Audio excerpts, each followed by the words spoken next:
Calculus tutor, forklift driver, substitute teacher, Kelly girl, new hire trainer, and certified project manager. Kelly girl, like Kelly Servin, like Kelly Yes. girl with the, was it, what was the, what was Date the- yourself. Tiffany, right? No, was it Tiffany thing that was the Kelly girl?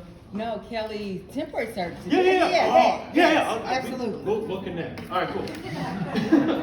When she's not taking over the world, she enjoys solo traveling, line dancing, hiking, singing with a community choir, plotting her first book, and developing her emerging tall women's clothing brand. Yes, you are. Yes, you are. Her mantra, only you can limit you. Let's give it up for Coach MJ.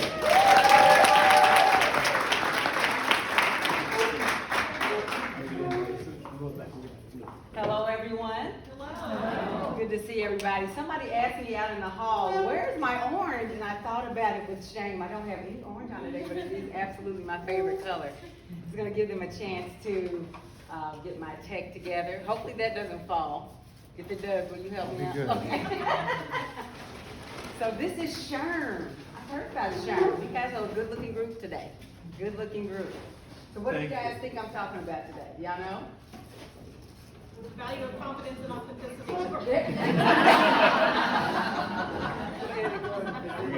You got to click her right there. How do I go into presenter mode?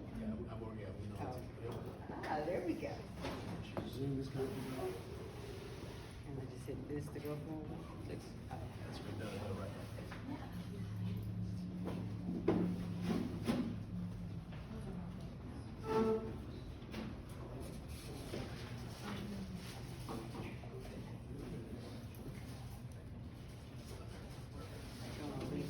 How many people are online? Does anybody know? About 7. Okay, all right, shout out to the 7. Can we see you on Zoom? Yes. Perfect. All right, you can move the Awesome. slide forward real quick.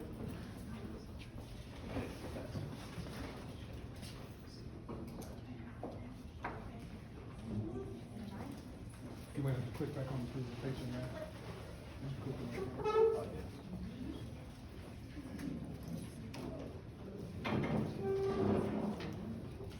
There you go. Boom. Awesome. We are in business. 1, 2, 3, 4, 5. That's the number of generations that we currently have in the workplace right now. Kind of like a big old dysfunctional family dinner with everybody having different perspectives and needs and desires, joys and pains, strengths and weaknesses.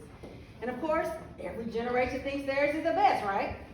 Talking about the flaws and the misdeeds of the younger generation, not remembering that they were the young whippersnappers of their parents' generation back when they were younger. So to say that there is a major generational culture clash and all-out wars being waged behind office walls around the globe would be an understatement. First, you have your traditionalists born right around or before 1945. These are the folk who are actually phasing out as quickly as their personal economies will allow them, unless they're the one that's running the company or owns the company and they might still be working. Then you have your pay your dues baby boomers born after World War II during times of radical political and social change. They're like the old guard. Those were the first workaholics, and they derived their self-worth from their jobs. And then there's Gen X, my generation, sometimes called the lost generation. We were the first latchkey kids with our liberal views on social issues. We're resourceful, we're independent, and we're good at maintaining work-life balance. Our generation is the one that first coined that term. And then there's Gen Y, or the millennials, and this is part of the group that we're going to talk about today. The younger half of the millennials are under 35. Those are some of our young adults. They are the lifelong learners. They are collaborative. They are the technology natives, and they make up the lion's share of the workforce today. And then their younger siblings, the Gen Z Zoomers, who are nipping at their heels, and they are posed to be the largest group of influx of workers. And that's who we're going to be talking about today with their new careers and their businesses. The work-related fallout of the fast-paced upbringing amidst explosive technological and cultural change for Gen Z is shaping not only the workplace of tomorrow, but today. And so for any company that wants to stay on the cutting edge, that wants to be around anytime in the near future or the distant future, has to know how to engage this particular generation. But just for fun, before we go on, let's do a quick generational roll call, either using the years that are listed here or just whichever generation you identify with. So do we have any traditionalists? Just show your hands. Any traditionalists in here? It looks like it, yeah, I was gonna say, those folk are like chilling somewhere on a beach, hopefully. What about any baby boomers? Come on, baby boomers, my mother's generation. I love that, and I love that you are still out and doing your thing. I think I heard a whoop when he said Generation X. Yeah. That's us, the Gen X, we're the lost generation, the latchkey kids. What about the millennials? Any millennial folk in here? They get rowdier and rowdier as they get younger. Do we have any Gen Zers in here? I love that. So I did say whichever group you identify with. So one funny thing about me, so I decided a few years ago that I love young adults. That's probably what helped to frame the career I have right now. And I identify as a 29-year-old. So my son is about to be older than I am because I just love their perspective, their point of view. So I'm a young adult, so shout out to the millennials as well. So this chart shows some data from the Bureau of Labor Statistics showing the relative percentages of each generation currently in the workplace. And in the dark blue, you can see how the millennials, of course, have risen in large numbers from 2005 to 2020.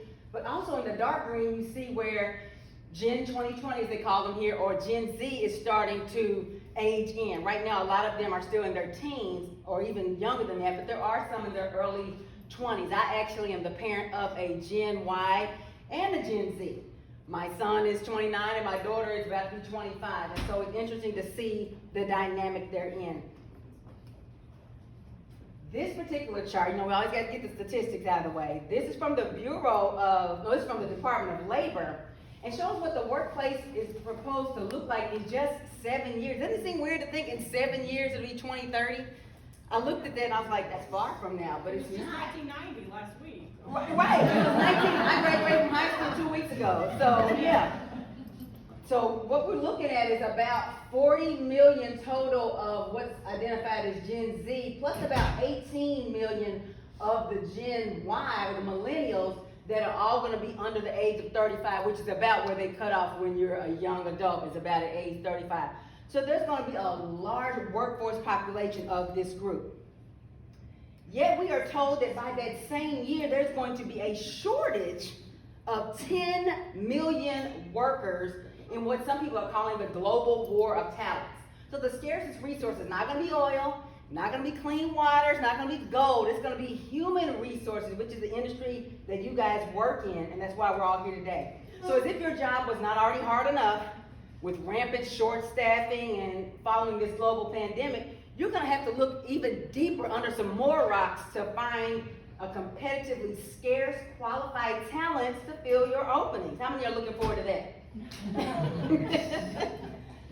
In addition, constant turnover and attrition will continue to be the norm as we are gonna see young adults, specifically Gen Z, changing jobs 5 times more than previous generations. 5 times more they're gonna be getting new jobs. So as you all know, the days of the decades-long employer loyalty where you work 40 years for the same company to get the pension, the gold watch, that's over.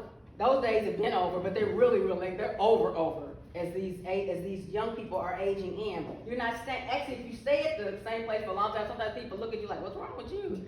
You couldn't go anywhere else, you couldn't do anything different. It's starting to be seen as the weird thing to stay. I have an actual friend who has worked for the same company for 60 years. He's not 60, he's in his late 70s, he's worked for the same company for 60 years. Any guesses what company he worked? He's here in the little area. Any guesses what company he works for? There's not that many companies that's been around that long. I'm thinking about it. It's Humana. That's the only job he's ever had, and he's worked there. He still looks like he's in his 50s. He looks really young. But those days are over. We're not going to see people working for one company for 60 years anymore. Now, anybody have a guess how much money do you think that companies spend collectively every year on turnover? Any guess? Just all companies together. What was it? $1 billion? Yeah, y'all know, y'all do the work up there. $36 billion is spent on looking for and hiring, interviewing and training and onboarding and disciplining and firing them and replacing them. That's just the work that your industry does. $36 billion is being spent on that. And because these young people are upending the workplace and they're bringing their, we're not going to be staying there for a long time, mindset to the workplace, it's going to be probably an even greater number unless you prepare for it and are strategic with it. As tempting as it might be to just dismiss the younger generation as being hopelessly clueless, and y'all not going to admit that y'all might think that because there's some Gen Zers in here, but sometimes we think they're clueless. Savvy businesses that want to survive and thrive and stand the test of time during this latest period of workplace upheaval are going to have to be strategic, and it's actually already happening. And you need to understand these young adults, why they're the way they are, what they're looking for when they come into the job market, and how you can not only help your company to be in a good place to survive, but also what you can do to make sure that they, the workers, are in a good place to thrive and succeed. And most importantly, we'll look at why confidence and authenticity are key ingredients in this heterogeneous human resource soup. I made that phrase up. I was real proud of it. So who are these young adults?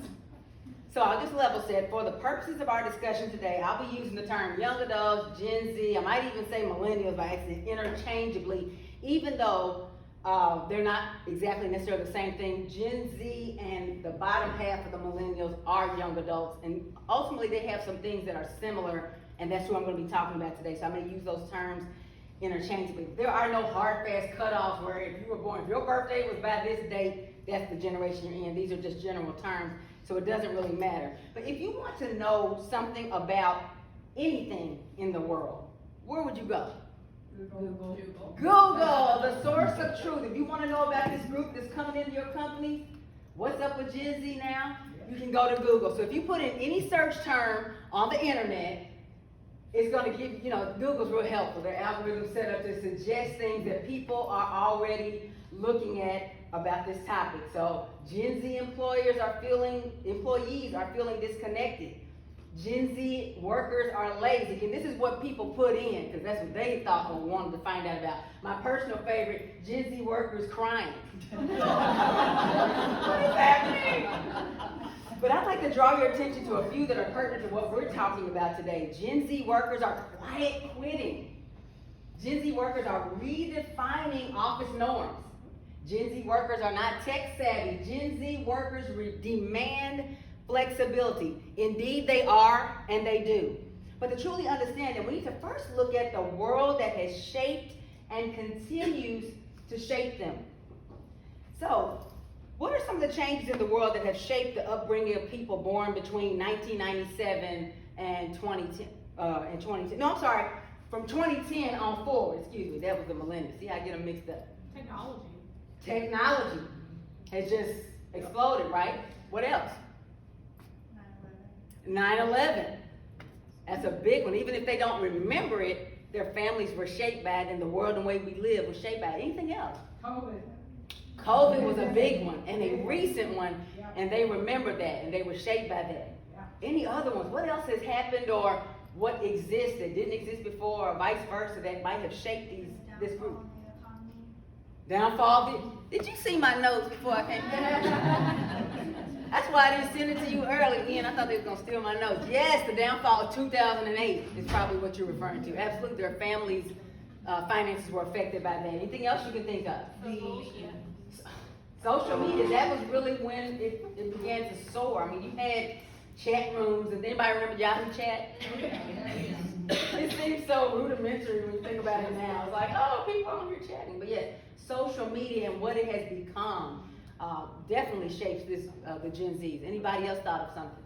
AI, that's a recent one. It's really got some people in a tizzy. Some people are like, yes, AI, artificial intelligence, absolutely.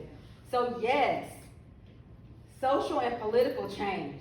9/11, like we mentioned, the election of the first black president, Barack Obama, the Great Recession of 2008, and this COVID-19 pandemic and shutdown that affected them. Gen Zers have never known a time when they did not have the internet and smartphones and streaming services everywhere. They've never known what it's like to not have knowledge at your fingertips and be able to get anything that you want at any time. So they're super well informed. There is not just one source of truth anymore or source of information. Now they can just go on the internet and get points of view from around the world. I just thought of this. Who can tell me who might have been considered a source of trusted truth back in, let's say, the late 80s? For media, just in media. What were some of the people that they were looked at? Walter Cronkite, Peter Jennings. Anybody think of Peter Jennings? Tom Brokaw. You can name who they were. Who? Oprah Winfrey. Yeah. Anything she says, it sells out. Absolutely. Yeah. Barbara Walters. Yeah, absolutely. So you can, Diane Sawyer, you can think of who those people were. That's not the case anymore. Now they can go find out what some faceless stranger in Pakistan said about something and fight with them about it on the internet. They've never known a time when that wasn't possible. I call it the participation trophy era. Well-meaning, overindulgent parents have interfered with the development of responsible decision-making skills by shielding their children from the net. And I'm not saying have not done this, so please understand. My two have been a part of this a little bit. By shielding them from the natural consequences of their actions and cushioning every blow, which makes it difficult for them to cope now. Also, they've come up in a time of hampered, independent, and critical thinking. Not every single school, but most of our schools don't teach kids how to think. They teach them how to get the right answers, how to pass the test, but not how to consider your options and maybe not agree with the teacher or the professor or what have you. That is what they have grown up with.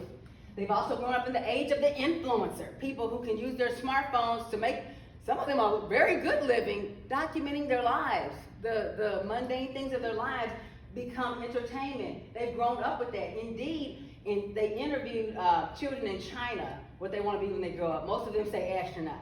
Most children in America say influencer. Now that's the really young children. That's the ones that still live, maybe not necessarily the people in their 20s. But that's becoming, isn't that kind of, it's a little bit disturbing. Nothing wrong with influencers, but I don't need every child to aspire to that at this point. Because who's going to be the doctors and the lawyers and all the other things. But that's what they're aspiring to. And they've also grown up in what we know as cancel culture, where they have seen people's reputations and their careers destroyed because they said or did something that people didn't agree with. And so there's the mob mentality on the internet. This is what Gen Z has grown up with. So what happens to them between this upbringing and the day they show up for work? Well, after high school graduation, the ones that choose to go on to college, who don't start working right away, are suddenly catapulted into a world of academia where they're expected by professors and university leaderships to start thinking and choosing responsibly for themselves, to choose a prospective career and the right college major to go along with it, how to manage their time effectively, how to juggle the increased scholastic responsibilities and expectations, how to field new social pressures, and how to adjust to changes in eating and sleeping routines, often within a new living environment. So them same people we just talked about, all of a sudden they're supposed to do all these things that they weren't prepared for. It can be overwhelming. And here's another thing I threw in here. Considering that the majority of Gen Z college students have received inadequate college advising from their high school counselors, if any at all, it can be very daunting. Just to give you an idea, there's a recent study done by the National Association for College Admission Counseling. They say that only 33% of our nation's public schools have a full-time or part-time counselor focused exclusively on college advising. 33% of schools, right? And the counselor to student ratios are an average. How many kids you think each counselor has? These 33%? Hundreds. 268 to 1. I know I graduated from Jeff High, and I remember seeing my assigned counselor once my junior year, once my senior year. Before that, I wasn't in public school. Once. Because they had hundreds. I had 400 something kids in my graduating class. So I don't know if they had all 400 something. There just wasn't enough people helping you to walk that road to college. And these counselors are only able to devote 30% of their time to college advising. So 33% even exists, and then only less than a third of their time can they spend on that. So these kids are going into college not having a clue. The reason we're talking about this, I always like to lay the groundwork, because these same folks work where y'all work. Y'all interviewing them and all that. So we gotta know where they're coming from and why it's the struggle for them sometimes. And even with a plethora of academic success resources available on college campuses, they got writing centers, they've got tutors, they've got IT tools and support, they've got recreational services, they've got counselors, financial aid, you name it. A lot of these kids are still floundering. And then those who manage to make it all the way through college, they end up at your companies with often unrealistically high expectations of what their employment journey is gonna look like. I see some looks of, y'all know, y'all already dealing with them. And they don't have an understanding of what part they're gonna play. Because there's a part they need to play, right? Now don't get me wrong, Gen Z is not all bad. They're not. Like I said, I have one of them, so they're not all bad. These folk are more open to innovation and change. Like they grew up, it's not weird to them that stuff changes all the time. That's weird to older folk. It's not weird to them. They're accustomed to technology. It's everywhere. Everything has a screen. Everything can connect to the internet. Everything, that's not weird to them. And that's a good thing since that's where the world is going. They have an entrepreneurial spirit. And an entrepreneurial spirit does not only mean that you will start a business. There is a place for an entrepreneurial spirit in jobs. Yes. Right? Taking ownership of your job and treating it not like necessarily like you own the place, but like you own the part you play. And we're going to talk about that. It's important to Gen Z that they know the part that they play. They don't want just a mindless job. We just do it and we don't know what the connection is to the big picture. They want to know in order for them to stay. But that entrepreneurial spirit also will let them, when they're not satisfied with their job, they know I can go do something else, I can go somewhere else, I can do something, I can go get another job or work for myself, and they know that. So it is a good thing. I see it as a good thing. They are rebelliously ambitious and persistent. If they want it, they're going for it. And if they don't, and they won't let up until they get it. And that could be for better or for worse. If any of you are parenting a Gen Z, you may know that. There's a good place for ambition and persistence because squeaky wheel gets the oil. They are also outspoken and involved. If they want you to know it or they want somebody to know it, they're going to say it. They got no shrinking violence here, at least not when they think it matters the most. And as it has been seen amongst the millennials and the Gen Zs that's old enough to vote, they've been showing up in numbers at the polls for the national elections and they're showing up for the protests. They want to be a part. So we want to make sure that we're not discrediting them and saying, oh, they don't care. They do care, and they're showing up. They also consider what's really important in life. Ian and I were just talking outside about how our moms, his mom worked a job and sometimes she was miserable, but she just stayed there for decades. My mother worked a lot. And I don't know that she was necessarily miserable, but I'm learning now from her that it wasn't great. But that generation didn't necessarily consider, I don't have to do this. I could actually not do what I went to college for, and it's okay. They didn't think like that. These folk are like, what's important to me? That's what I'm going to pursue. I'm going to pursue that, and I actually agree with that. And I'm always encouraging people, what do you want to do? Do that. Don't do the other thing that you think is safe. Do the thing that you want to do, because life is real short. And when you're done, you're not going to regret the things you did do. You're going to regret the things that you did not do. And then this generation is about making a difference. They place a high value on their ability to impact and change the world around them. They're not just going along to get along. So like I said, Gen Z is not bad. I like, and this is probably why #Forever29. I like the way they think and I like the way they operate. As a result of their upbringing, though, they also have some struggles and some challenges. And you've probably seen this in how they show up professionally at your company. A lot of them have an over-dependence on technology, which has weakened their ability to build interpersonal relationships.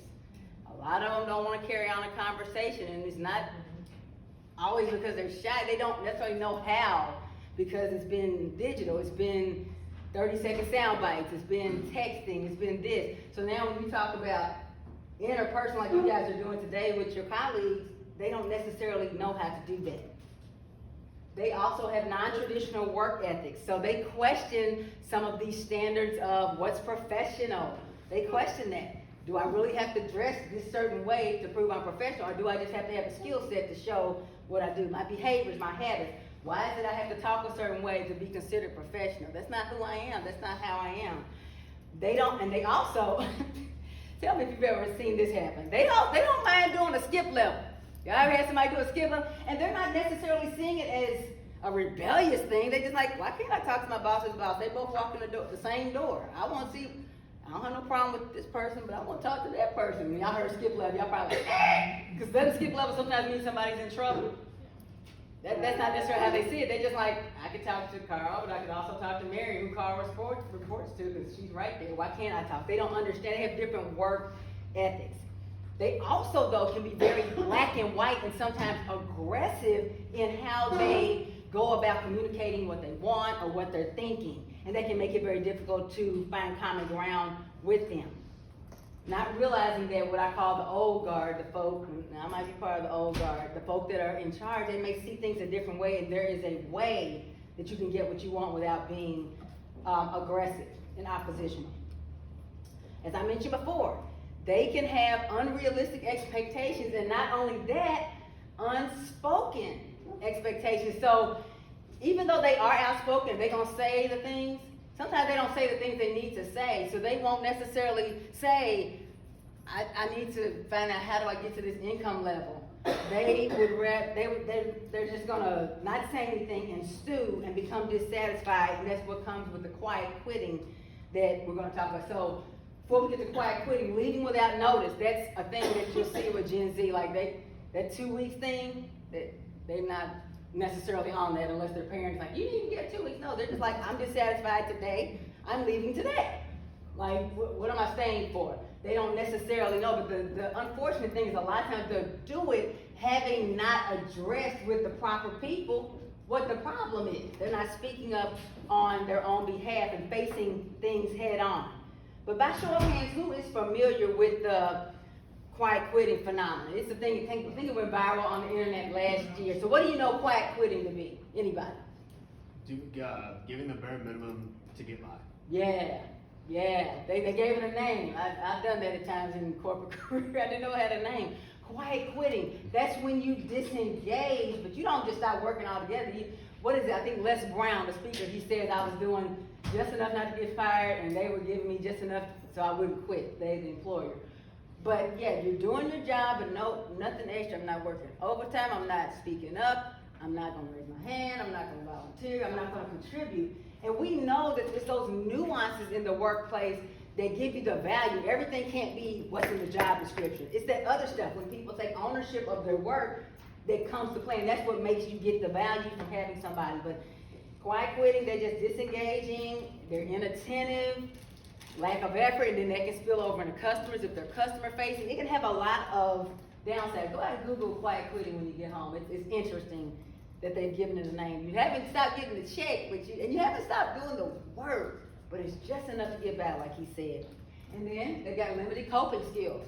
There's no resilience, there's no stress relief. Like, unfortunately, we're seeing a lot of, the mental health concerns and just not being able to deal with things that I dealt with when I was growing up, or my friends did, and it wasn't this whole big thing. They've not been taught to cope. Again, whether it's the helicopter parenting, whether it's everybody gets the answers, everybody gets a trophy, they don't know how to deal with when the world shows them, oh no, everybody don't get a trophy. Not for real, they don't. You don't always get your way. They don't know how to deal with those things. They don't know what to do with all the stress, and unfortunately some people take their lives, take the lives of others, or do other harmful things, whether it's substance abuse or what have you. These folks, some of them, and I should have just given this caveat. This is not to say that none of this stuff happens in other generations. This is just the generation that I am on a mission to help, okay? But we see this in a lot of people. A lot of people don't have coping skills today. Also, the quick gratification and low attention spans. That can be problematic. I mean, I'm a project manager, and some projects can be over in a week. Some projects take months. There's things that take a while, and if you're used to the 30-second sound bites and the reels for 20 seconds and all this quick, instant, microwave generation, it can be hard to do the things that come up in a workplace that require more time and more thought and more investment. There's also a lack of discipline. That speaks for itself. Again, they have no staying, many of them have no staying power because they're just used to what comes quick, etc. cetera, and not having to work really hard for things. Again, I'm not saying everybody, but it's a trend with this generation. Then, and this was one that when I saw it in my research, I was like, yes, it makes total sense. Even though they came up in a technological age, the workplace digital skills, they don't have them. A lot of them entered the workplace right before COVID or even during COVID, and they are dealing with what I see it called, I think it's digital shame. They don't know how to necessarily work Zoom. They don't know how to work Slack or some of these communication things. They know how to scroll, they know how to game, social media, that's not what we do in the workplace with our technology. We do other things. They don't necessarily know how to use a professional email and they don't know that stuff. So we're thinking, oh, they were born in the digital age, they should know how to do it. They need training on that. But because of this next one, they're not gonna say anything. The lack of help-seeking behaviors is a really big one. In some cultures, such as the African American community, Latinx, or even low income, it can be seen as a sign of weakness to ask for help. A sign of weakness. I was talking to a university up in Indiana about coming up and doing some work with them. Literally, they would rather flunk out than to say, I need a tutor. Tutoring center sitting right there. They're not gonna say anything. They're not gonna say anything. A lot of Gen Z struggle with asking for help for a myriad of reasons. So when they don't know how to get on your Zoom, that might be why their camera's not on. They're not trying to be obstinate. They may not know. They really may not know. I came up when, not came up, but when I was in the workplace before I started my business, when Zoom and WebEx and all those came to be. So there would have been an embracing as a whole company. Everybody learned how to do it for the first time. Now we just get them in there and it's like, do you know how to do it? Oh, okay. You assume it, but they don't have it and they're not gonna speak up necessarily and ask for help. So we've talked about Gen Z and some of their struggles, but what in the world does confidence and authenticity have to do with any of this? So as you probably have read about me or heard about me with the person that gave the introduction, I am a professional speaker, a workshop facilitator, trainer, and a coach, and I am on a mission to empower students and young professionals to channel the superpowers of confidence and authenticity in order to get or affect their academic and career success.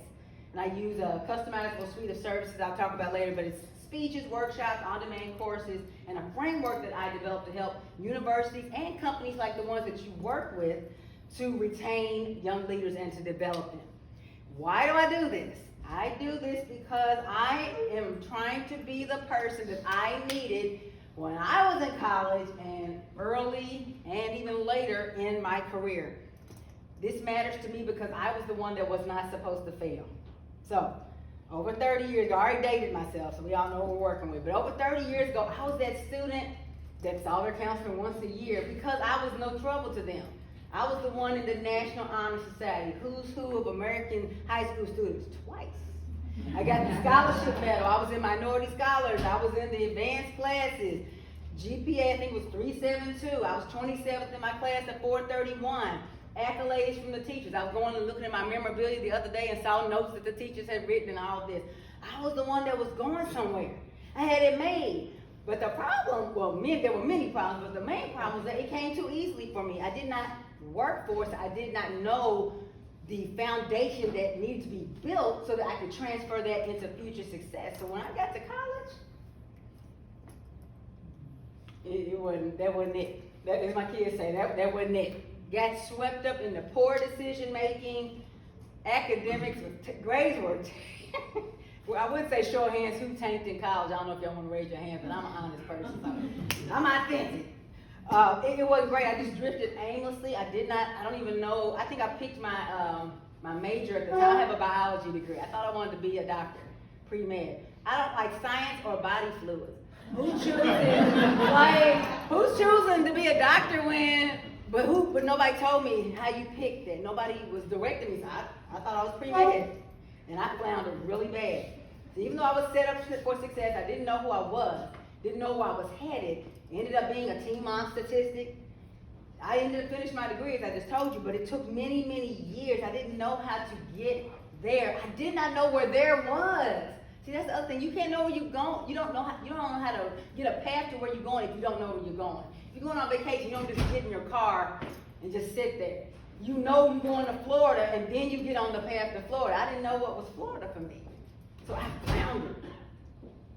And because I did not have that proper guidance or connection, it took me decades of hard-earned lessons in the workforce. Fortunately, I was blessed to have some jobs that I I wouldn't say fell into, but some things that kind of shaped me. I was a corporate trainer for 3 years, which is a job I absolutely adored.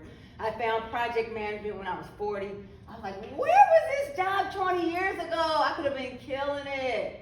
Because it's something that's natural for me. Again, without guidance, I did not know who I was. But now, I've stepped into my authenticity and my confidence, and I know how to help other people to get there as well. And it's important. I don't believe that you have to wait till you're in your 40s to 50s to find yourself. I believe we can equip younger people. They ain't got to make all the mistakes. They're going to make mistakes, but they don't have to make all of them and wait till they're 60 and be like, okay, I finally got myself together when life is halfway over. So today, I am on a mission to shorten the learning curve for young adults coming up behind me by being the guide and the voice that I did not have when I started back in 1991. And I packaged most of the learnings of a lifetime to empower this generation to model lives of confidence, authenticity, adventure, wellness, and freedom. Those are my 5 core values, and show them how they can take ownership of their path through what I call taking the confidence command. So what are we doing with confidence and authenticity? What does that have to do with this? So let's first start with some working definition of those 2 words. Confidence has been defined in the dictionary as self-assurance from appreciating one's own qualities and abilities, right? My favorite way to define confidence is being willing to try new and uncomfortable things before you feel ready. Furthermore, self-esteem, which is related to confidence, is confidence in your own worth and abilities.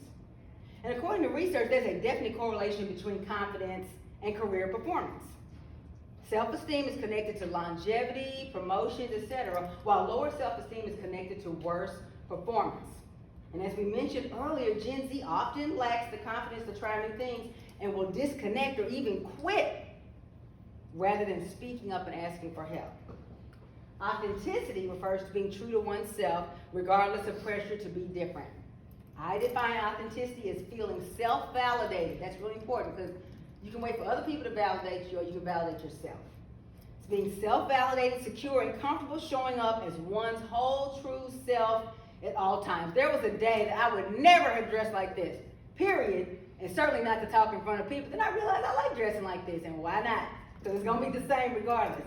That's just one of many ways that people don't show up authentically because they're trying to fit in, trying to check a box.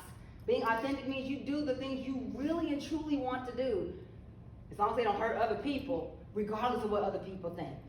Authentic people are comfortable with honesty. This is talking about the workplace.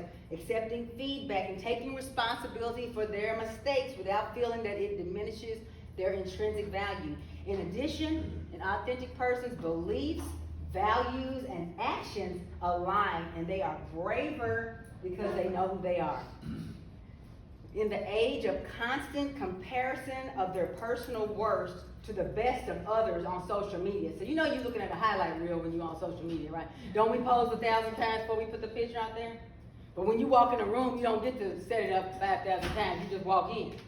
You're comparing your walking in the door to somebody else's 200 deleted pictures before they got it right. But this is what my young people are doing, not realizing it's a highlight reel. And so the temptation to wear a mask is so strong, and a lot of them do, whether it's their appearance, whether it's the things that they say, whether they're catfishing folk on the internet. There's so many things that go on because people are not comfortable with who they really are.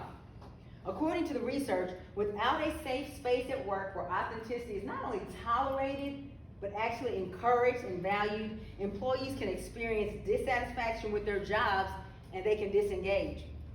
And this isn't in my notes, but I just want to just give another example of authenticity. A lot of times, people are uncomfortable. I'll use myself as an example. Black people are often uncomfortable with their hair in the workplace. There's always a big thing about hair. So as you can see, I have my hair in locks, and I have since 1998. It never occurred to me, because of the type of person I am, that could ever have been a thing. But I see people talking in discussion boards all the time about, I have an interview, they wear their hair natural, the way it rolls out of their head. I'm gonna have an interview tomorrow. I wonder if I should straighten my hair. Not because I want my hair to be straight, but because I worry that and not even just HR, but hiring managers, whoever the people are, they worry that it might make a difference. It never occurred to me that it might make a difference, but that's because I knew I was showing up as who I was, and my resume spoke for me, and then I was going to speak for me, and my appearance would not matter. But everybody is not there yet. Everybody's not there. That's one example of where authenticity either is or is not existing in the workplace. Is people feeling like I can't even look the way I want to look or say things I want to say out of fear of how it might be perceived. Not because what I'm saying or doing is bad, but just because of perceptions. With a space for authenticity, associates will feel more confident, more engaged, and happier, and they're going to show up. Don't you hate to have a coworker, unless you are that coworker, that always got a scowl on their face? They walk in and there she is again. She's mad, angry.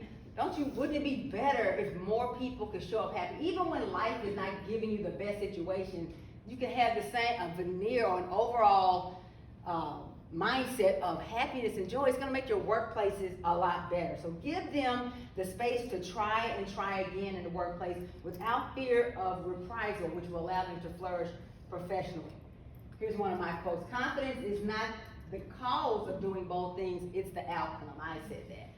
A lot of times people think I need to get more confidence and then I will X. That's not how it works. Let me check that. That's not how it works.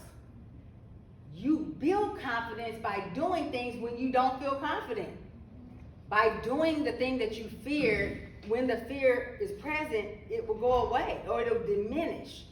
And then you feel more confident. But the beginning is always fearful. If you don't feel fearful, you're not stepping into a bigger game than where you were before. And so we're not looking for confidence to come first. It comes after you've done the thing that you are fearful of doing.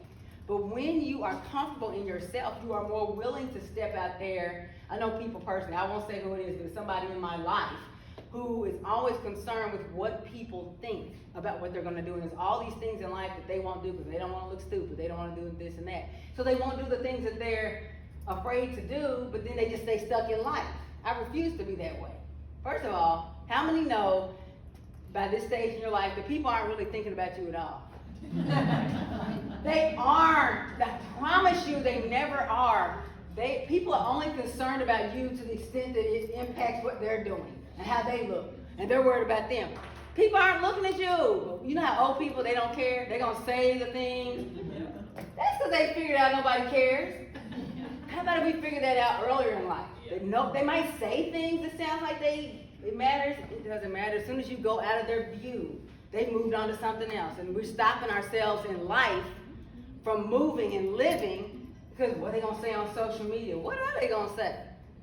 They're saying it about you to keep the attention off of them. That was extra. I just threw that in there.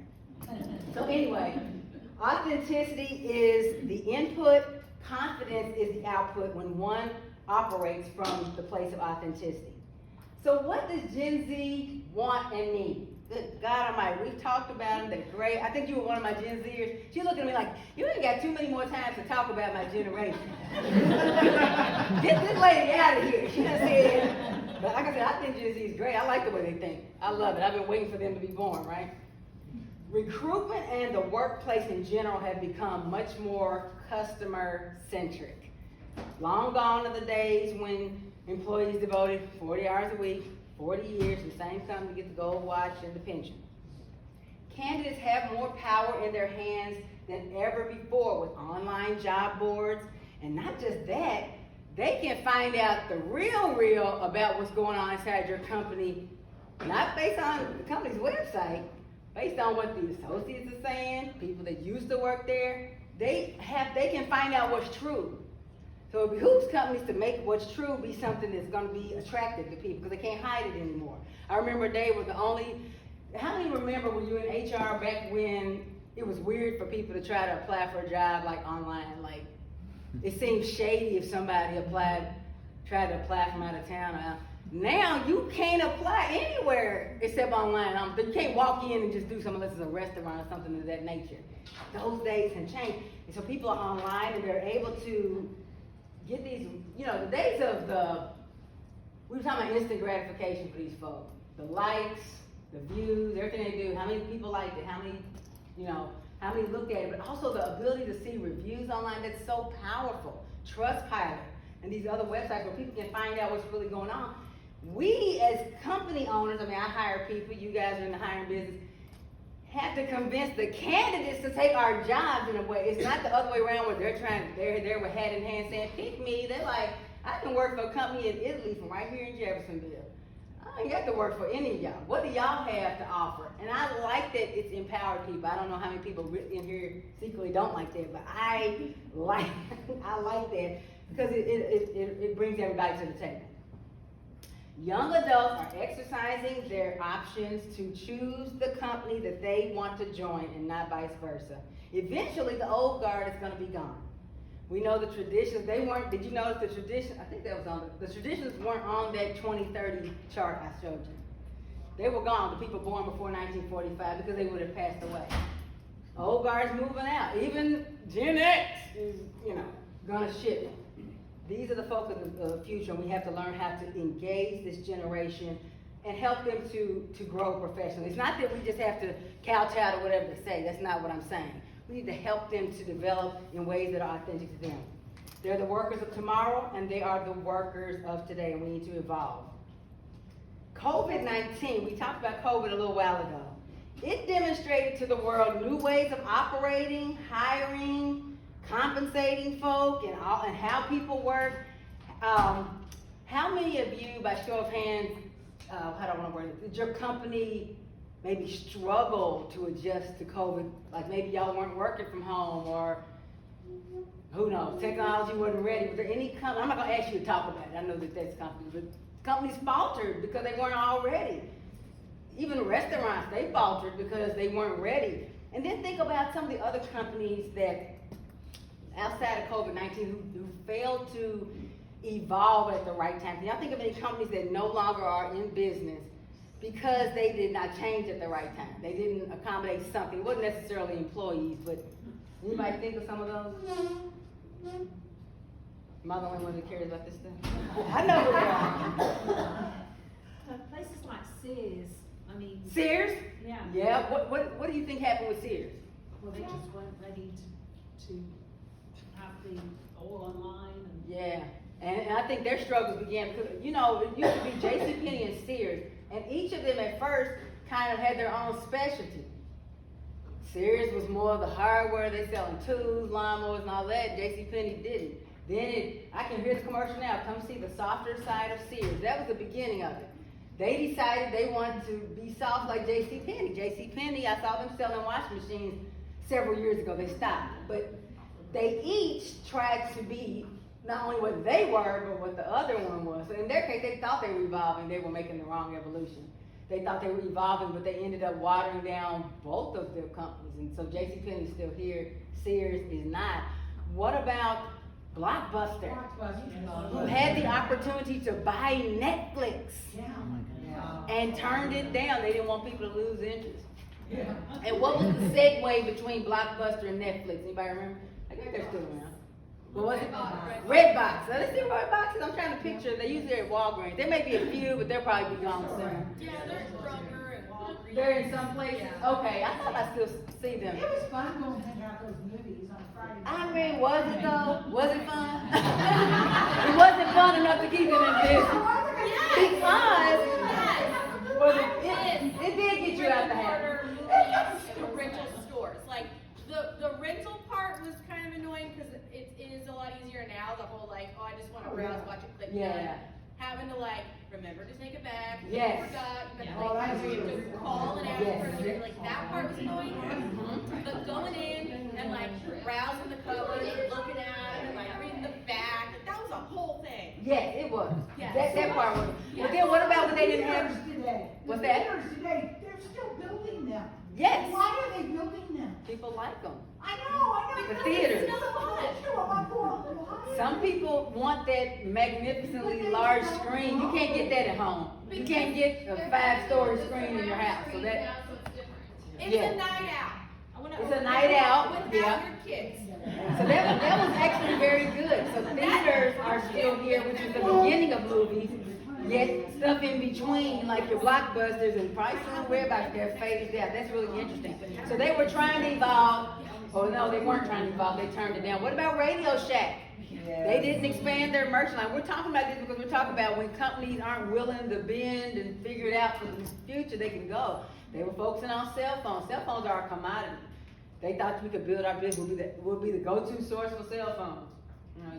No, you won't. And they closed their doors. What about Borders? Borders, the bookstore.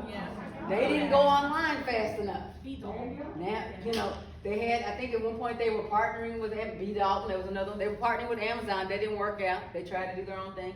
Borders is now out of business. BlackBerry. What did BlackBerry do wrong? They did not embrace personal use. It was like, you can only use this for business. Well, businesses wanted a phone that their people could use for business and personal because that's what the employees wanted. Now BlackBerry is in a completely different line of business than what they were. Not evolving. Then I can think of one example. So I worked for Humana for 14 years. And that's an example of a company that continued and continues to evolve. They started, anybody know how Humana started out? Hospitals. Before that? Nursing homes. Yes. They were nursing homes back in the dark ages when Cherry and Smith, or not Davis left, Jones started the company. Then, when whatever opportunity came open, they shifted into hospitals. Then, they sold off all the hospitals and shifted into insurance. And even though insurance is still a fundamental part of their product line, now they're in the wellness space. Now they own provider groups. They're doing all these different things, care management, they're on all these other things besides just selling insurance policies. They continue to evolve, and that's why the company's been around, 60-something years, probably soon, probably 70 years almost, because they were willing to evolve. So you gotta be willing to evolve to meet these young people as where they are as well. Now I got another question for you. I love hearing from my audience. In the past, or even now, what are some of the major selling points that HR departments have used to get a candidate excited about working for them? Like you're like, this is true and this is true about our company or whatever. What are some of the things? Bonuses, retirement. Flexibility. Flexibility of what? Work-life balance. Work-life balance. We're not gonna fire you because you have to go to a doctor's appointment. Okay. Any other things that you like selling points that aren't necessarily just the nuts and bolts of working the job? Benefits. Specifically like your health care, your dental, your mental health, blah, blah, blah, blah. What else? Paid parental leave. What's that? Paid parental leave. Paid, oh goodness, that's a big one. Paid parental leave for moms and dads. A lot of companies. Not as good as it is overseas. I'm hearing that they're getting a year, 2 years off. We're like, 12 weeks, and if you have the money, if you have the leave, you're gonna have 12 weeks off paid. What do you think? Careers, they want a plan, even if they don't work it, they want a plan for their career. You see my note. But she said they want a plan, even if they're not gonna work it. Because how can you just be on this treadmill of working every day and don't know where you're going? But early generation, that's what we did. We didn't know where we was going, we just working to pay the bills. They're like, we're not doing that. Nope. So what do you think is the number one job aspect that's valued by Gen Z? By Gen Z, not what we think they want, but what they really want. Do you know? Flexibility. Heard flexibility, Work-life balance. work-life balance, Volunteerism, purpose. Volunteerism. sustainability, how you affect that is on the list. They definitely job care that about what's makes a your company difference. doing to help people. What was it? A job that makes a difference. A job that makes it, all these are things that they are asking for. So they have definite ideas about the quality of the job, working environment, workplace ethics. And depending on who you ask, the young adults entering and dominating the workplace of the future want and need different things from past generations. So according to one study that was done in Canada, on your left, professional development came in number one, followed by the dynamic of the team they work on, how much money they make, because guess what? They're not just being greedy. These people have more debt, student loan debt. You can blame whoever gonna blame, the colleges turn the prices up, whatever. Then they need more money, like, they ain't paying $500 a month for 2 different students, like it's hard. So the professional development, they want not just the skills of their job, they want to be developed, they want to, learn skills that may not just serve the company that y'all work for. It may be something that positions them to leave. But if you become known as the company that sets folk up for success, you don't think other people gonna come? Right, we don't have to, well, I don't want, I've literally heard of situations where, of course, these were individuals. A manager blocked the employee from learning things or opportunities because they didn't want them to leave. It's a very limited, scarce mentality that I don't want this person to leave, they're making me look good. You don't think they're gonna do everything, up to and including quit, to get away from you because you are like that? But they want to be developed professionally, and that's a good thing. My daughter, like I said, I have a Gen Y and a Gen Z daughter, a Gen Y son and a Gen Z daughter, it's hard to say. As we speak, my daughter is finishing the final couple of weeks of the Accelerated Bachelor of Science in Nursing program. Why did she do it that way? Because it was so hard. She did it because she wanted to get it over with fast. Remember we talked about short attention span. Get it over with. She already has a job that she already knows she don't want to stay but for 2 years as a nurse before she does her ultimate dream job of travel nursing. But why did she pick the job that she has at the hospital she's going to? Because they have a residency program. She's going to be working in the ICU. It's not just 6 to 8 weeks and you're on your own. It's a year long. Professional development. That's why she chose that job. It's like, y'all going to stay with me for a year and you consider me, and you're working with me. You're not just setting me up to fail and possibly kill a patient. You are actually helping me to learn. And they don't just want the built-ins that come with continuing ed if there's something for the field, like you guys are doing continuing ed and this is great. They want other stuff too. The team. I remember in Humana, they had a lot of my stories are from Humana because I was there so long. They used to have an engagement survey. And the question that triggered so many people was, who's your best friend at work? Some people hated that question because, again, they weren't happy in the work. I don't like none of these people here. I just come and do my job. But what they were trying to get at is who's the person you go to. Almost everybody has one, even if it's just the person you complain about your boss to. That's your best friend at work, the one who's lets you cruise by and stand there and talk, or whatever it is, that person who you feel like understands you. That's your best friend at work. It's not, I hang out with this best friend. It's not that kind of best friend. They hated that word. They hated it. But people need to like at least somebody on their team. Because even when I worked for managers, I didn't care for if I had somebody on the team with me that we could all make fun of them. It was, it was fine. It was fine. The salary again. They need higher salaries, inflation. They need it. They're not just being greedy. They're trying to pay these bills unless they're going to come back and live with y'all. And y'all want your kids to come back home? If your kids are gone? Right. Also, they want to be content. They want I think you said, sir, a job that matters. They're not staying just because I got bills to pay. They find nobody to pay them bills. They got kids. Well, a lot of the Gen Zers probably don't because they're so young, but they're not going to stay because they have kids. They're not going to stay because they're married. If it's toxic and suffocating, they are leaving. Some of the jobs I remember the best that I love were jobs that I enjoyed the environment and enjoyed the work I do, even if I didn't make a lot of money. I stayed because of that. And then they care about the company culture, right? They care about how decisions are made, how communication is distributed, those types of things. And obviously, I said on the other side, they don't really care about where the office is located, because even if they have to go in, if they're riding a train, riding a bus, they can, or even driving, they can use their devices to listen to podcasts. They're playing games on social media. They don't see that as lost time. So that's not there's a sign, the people that build the subdivision I live in, they have a sign advertising that they're building homes. They say, live close to work. But they're older, but it's like that. No, I don't have to live close to work. I have a car, but that's not a selling point for the young people. They don't have to live near where they work, unless they want to live in a walkable community. They don't care about your brand.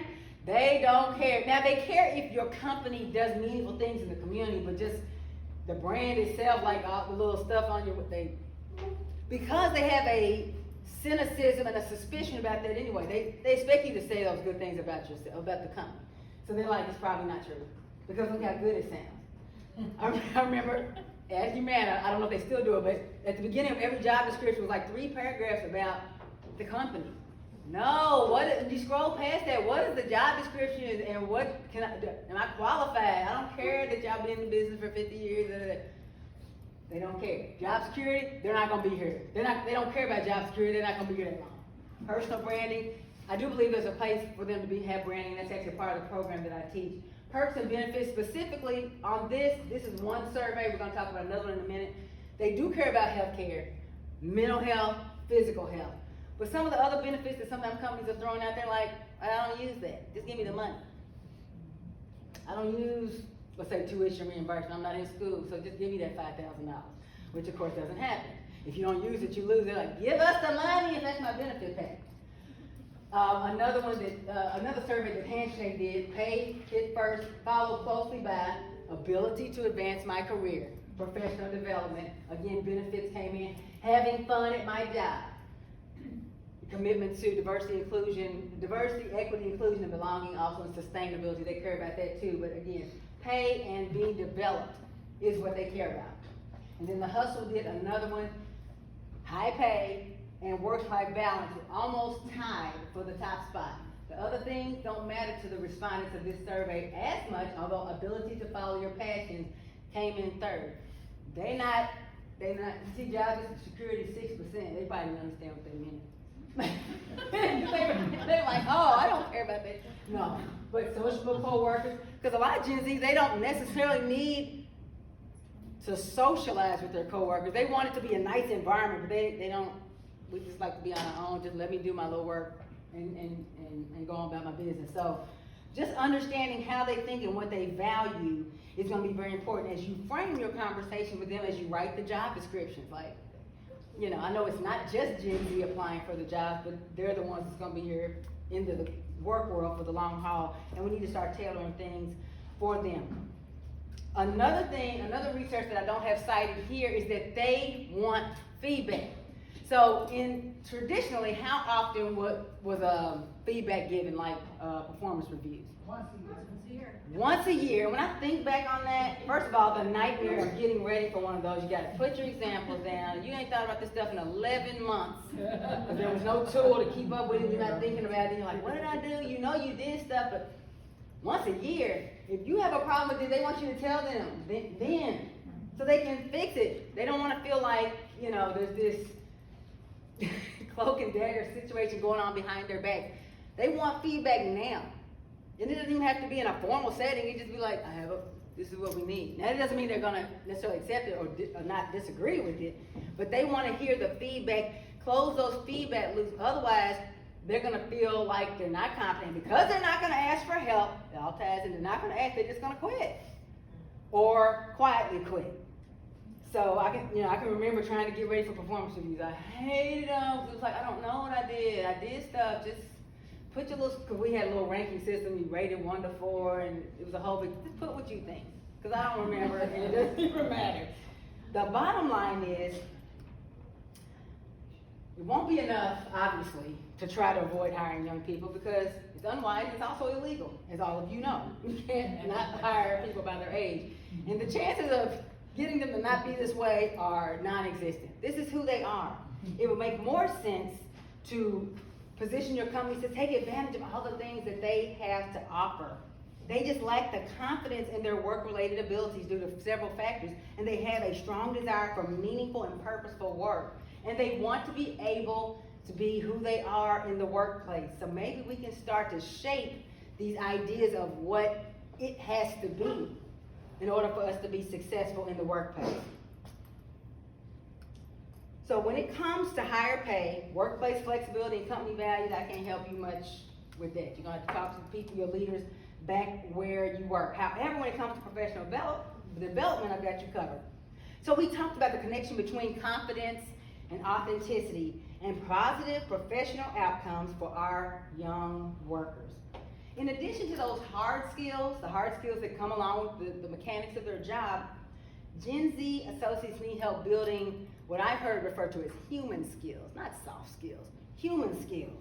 Things like help-seeking behaviors, how to have difficult conversations and effective confrontation, how to vision and accomplish your career aspirations, how to give and receive feedback, coping mechanisms and stress relief, workplace ethics, discipline, resilience. And these are some of the core tenets of my signature talk, which is called the Confidence Command, and my BRAVE framework, which stands for brand, readiness, action, viewpoint, and energy. I do believe that it matters how you show up in the world, and you should be intentional about the brand that you build. I don't believe as much anymore that there's a separation between your personal and your professional. You are one person. And you get to decide who you are, and that should be okay wherever you go. That's what I believe. It's kind of radical, because we've often said, I'm this way in this place. Now, there's different nuances that may come forward or step back in different situations, but ultimately, your brand could be, this is how I am with my friends, this is how I am with my family, this is how I am at church, this is how I am here with you guys. And that's why I'm comfortable with that. And the young people and the less young people need to embrace that. And so, as I said before, I do work to empower students and young adults to channel their confidence and authenticity as success superpowers by providing speaking and training resources that equip universities. I love going to schools. I love that this event was at a school today. I'm like, yes, young people are down there. And companies that helping them, companies that the ones you work for, to produce and retain young leaders. And even though the work I do is geared towards young adults, it's really appropriate for any age and any person who is still attempting to grow and to learn. We talk about navigating feedback and confrontation, your career vision, and some of the other things that I just listed. These are the objectives of the work I do when I go into these corporations and into these classrooms to help my young people. This is a part of my customizable suite of services, the things I do: office hours, consulting, coaching, workbooks, trainings. I can do things virtually. And here I'm doing a hybrid. It's virtual folk online, and we're here in person. And what's most important is having key performance indicators, because it's one thing to say, this is what we're doing. It's another thing to say, and did it work? Is it working? Right? So being able to measure those things when I go into places and do my seminars. So what's next? Oh, look at that QR code. So we've talked today, and I'm right on time. And we're right on time. I'm proud of myself because I didn't time this. We've talked about a lot of things today. As I told you, I'm a speaker, I'm a coach, I'm a trainer. I would love the opportunity to come to some of your workplaces and do what I do specifically with your young adult workers, or to help position your companies, if you don't have any, to be prepared and to embrace, not with dread, but with a feeling of expectation and acceptance and anticipation of these people coming into your workplaces. So this QR code is just a link to my booking page where you are free to reserve a complimentary 15-minute discovery call with me. All we're going to do is going to get on the phone. You're going to do most of the talking, or your colleague, and tell me what is going on with your company. What are y'all experiencing? Are you struggling with your young folk? Do you not have any young folk? Are they okay, but you want to take them to the next level? So my booking page can also be reached by Mellanie.com/I am Coach MJ. I forgot what's on these next slides. So yeah, and we'll get on the phone and talk to me. I decided yesterday that for those who, I know your conference ends at 4 o'clock today, for those who reserve a call with me by 5 o'clock today, if we do decide to work together at any time in the future, you can have 5% off one of my premium services. Of course, your organization's gonna be paying for it, but I'll give them a 5% discount. You just have to put SHRM 23 in the special event code field on my booking page, and that's how you would do that. Also, I would love for you guys to connect with me. I'm everywhere at I am Coach MJ. I'm on LinkedIn, Facebook, Instagram, YouTube. I'm on TikTok too, but I don't have much out there on TikTok. And if you forget that I am Coach MJ, you can go to Mellanie Hunter with 2 L's.com, and that's where you will find links to all of this. You can also find clips of me talking to schools. I was on Ian's podcast not long ago and had a magnificent time, Brothers with Influence. Did I say that right? Yes, and so please connect with me, especially on LinkedIn. I know that we're all professionals in here, and I love meeting with professionals on LinkedIn. So again, my name is Mellanie Coach MJ Hunter. It has been my pleasure to be with you guys here today, and I hope that you have a great, confident, and authentic rest of your day. Thank you.